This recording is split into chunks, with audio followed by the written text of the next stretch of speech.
Residential buildings in Ukraine's capital have been hit as fighting flared in the early hours of this morning. Let's get the latest from the ground from our international correspondent, Annalise Borges, who's there for us. Annalise, what more do we know at this moment? Hi there, Tokes. Well, firefighters continue battling the blazes here in this 16-story building that was hit in the early hours of Tuesday in the west of the Ukrainian capital. I'm going to step aside just to give you an idea of the extent of the damage. There are many teams of emergency responders still here. They have been here for the last couple of hours, at least 4 hours or so, trying to put out this fire. In front of that building, there is a huge crater that is probably where the shell hit. And of course, this is a building surrounded by other buildings. This is a residential area with about 200,000 people that live in the vicinity.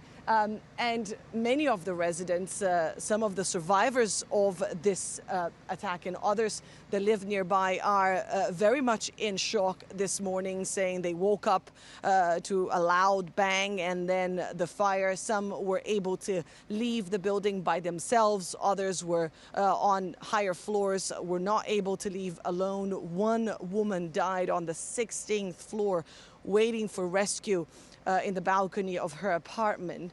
We've been also observing the amount of debris around here. Many cars destroyed. I'm right next to a truck that is virtually completely destroyed.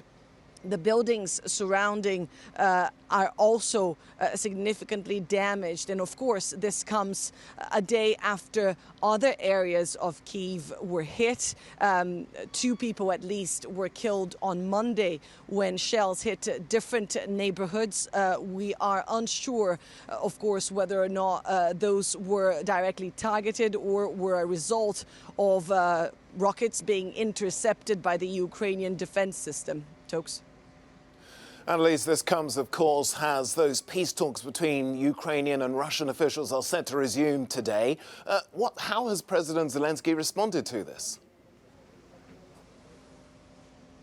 Well, Volodymyr Zelensky released a message overnight and said that he wanted to address Russian troops that are currently almost completely encircling the Ukrainian capital. He said that if these Russian soldiers agree to surrender, that Ukrainians will treat them with dignity.